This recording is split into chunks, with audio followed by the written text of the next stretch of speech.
So we're sitting here this morning with Ty McKenzie from Lawson Heights Alliance. I've had the chance to work with Ty, and Russ has spent a lot of time working with Ty, both from a Saskatoon Act standpoint, involvement with Mary's House, and just a deep heart for both the city of Saskatoon and issues of justice on a national and global scale as well. And so specifically this morning, one of the things that is kind of pressing from a government standpoint and time sensitive as well, I guess, is that Canada is kind of wrestling with and considering some legislation around the Nordic model when it comes to prostitution and the sex industry. And for some of us who have had the chance to see whether the Nefarious documentary or the Red Light, Green Light or have been kind of paying some attention, that might ring a little bit of a bell. Most of us aren't going to have a clue what we're talking about. Our understanding of Nordic is Olympics and skiing. So why don't you just give us a heads up as to what this even is and what we're talking about and what's kind of coming down the pipe here. Sure. Well, the Nordic model basically was introduced by Sweden, 1999. And what they did was they did something that no other country had done before. They looked at prostitution as basically violence against women, as a gender equality, human rights issue. And what they did was they decriminalized the women who were being sold, and they criminalized those that were purchasing sex. They criminalized the demand for sex. Their logic was that if there is no demand, then there can be no supply. Right.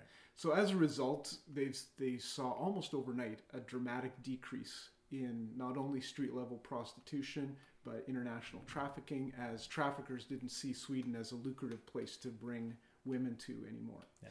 In addition to the legislation piece, they also added a whole component of a public awareness and education so that people realized what was happening in prostitution. And they also gave a lot of training and resources to their policing and their social services so that, for instance, policing could investigate the Johns, check out the escort services, all of that kind of thing, and do actual criminal investigations. In addition to that, there were a lot of money and energy put into exit strategies so that women wanting to leave prostitution had an opportunity to do so that they could live as well as get job retraining, education, that kind of thing. Since Sweden has introduced that model, it's also been adopted by other Nordic countries. That's why it's called Nordic law. So Iceland, Finland, Norway have all adopted versions of what's called the Nordic model of law. As a result as well, other countries, France just introduced this last year. Ireland and Israel are looking at similar kinds of legislation. And so now the government has 1 year, and that's probably why some of it is pressing. You know, what we currently have in Canada is kind of a convoluted law where everything surrounding prostitution is illegal, but the act of prostitution itself is not illegal. So the Supreme Court on December 20th struck down 3 provisions of our prostitution laws. One is the communication for the purpose of prostitution in a public place, the living off the avails of prostitution, and running a common body house. They struck down all of those provisions with the idea that women in this line of work are not being able to protect themselves. So that was their basis for doing it. They also gave the government 1 year then to come up with new legislation.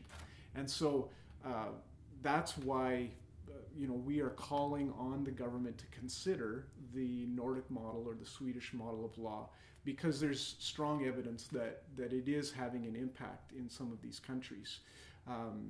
If you were to just compare countries like New Zealand and Amsterdam, Holland, who have a legalized kind of a situation, Germany, the evidence is that it's not working. Yeah. First of all, it's not protecting women in the legal brothels. If you need to have an alarm button, it seems to suggest that there's an element of risk there. Yeah. that isn't very safe. In addition to that, Amsterdam, they say that there are 4,000 women who come into Amsterdam every year out from outside of the country. and that there are those who are legal is kind of the front half of the brothel, and the back side of the brothel are those who are illegal, those who can't pass the tests of being STD free, being drug free, having their residency and permanent resident status. So there's kind of this two-tier system where there's an illegal side of it. In fact, in Amsterdam and Rotterdam, they've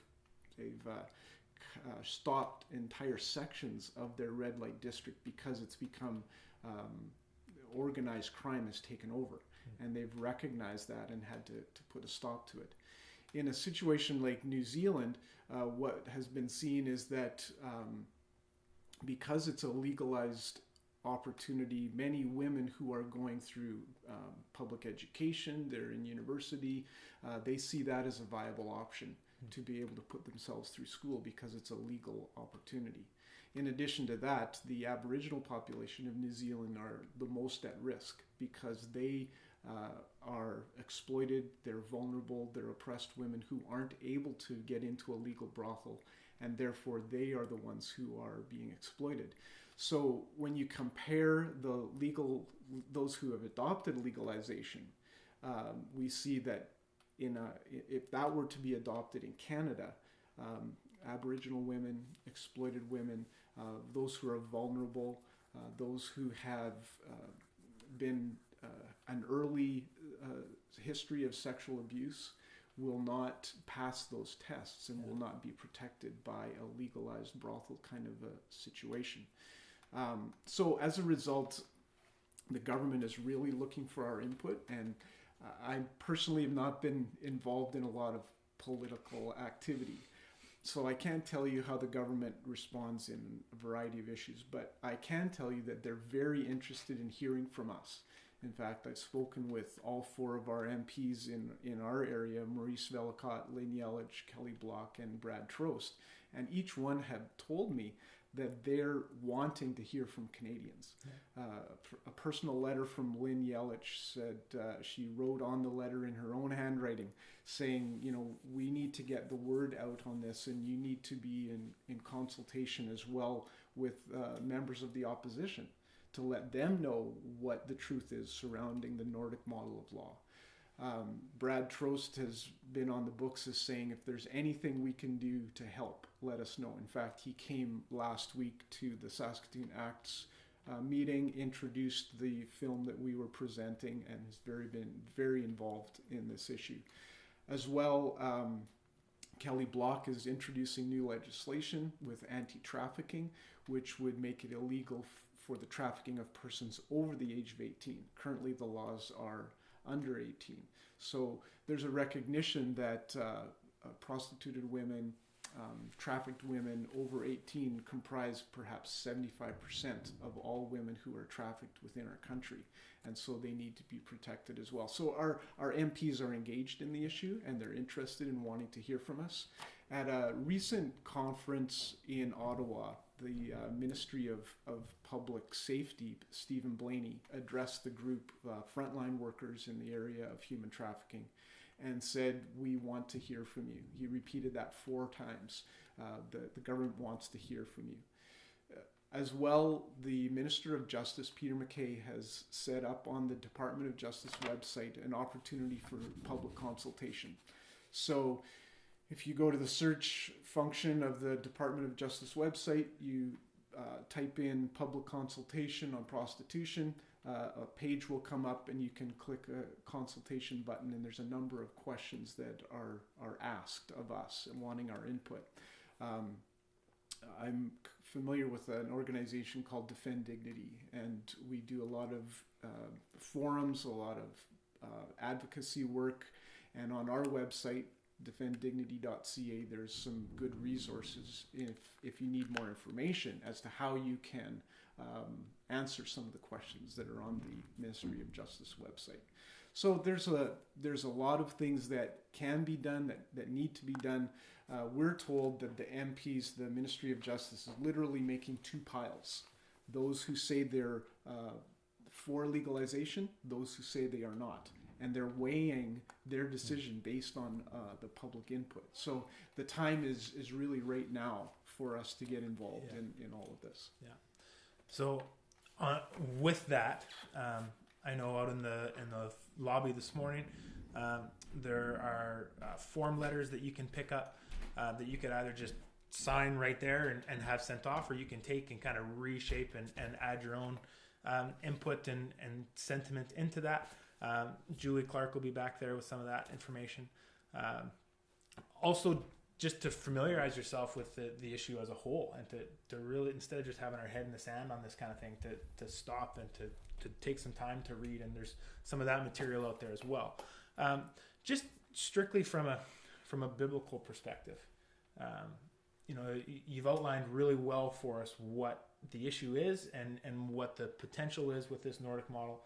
There's all kinds of evidence that would suggest that it's working very well for Sweden, for the countries that have adopted it. But for us as followers of Christ, as we've been working through the Beatitudes and this idea of peacemakers, and why is this so significant for us? I think I would say there are three important reasons.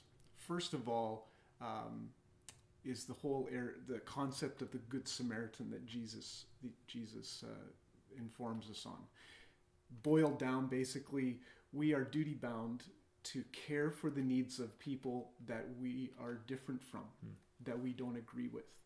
And it's an incredible testimony to the world around us if we are caring for those that aren't like us.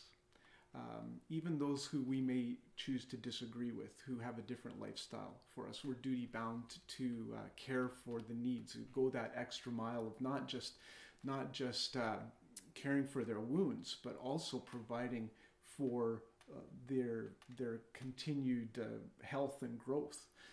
Second thing is, I think the concept of grace that we have as Christians means that all of us are in the same boat. We're all individuals who at one time were in need of God's riches at Christ's expense. We're all been in need of something that we don't possess. And as a result, I'm in no position to judge you or anyone else.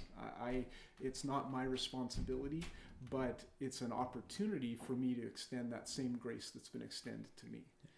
And I guess the third thing that I see is that God has a plan, right? He has a desire. He said, this is how I see life working out well for you. And so there are certain parameters and boundaries and opportunities for us to live in and experience God's goodness. And it's an important opportunity for us to be able to share that with other people, that there is another way, there is another option. It's going to take hard work. It's going to take perseverance. It's going to take a lot of love for those who have had maybe some difficulty in life. But I guess the question for me is if I can say to this issue or any issue, would I allow that in my own life or in my own family?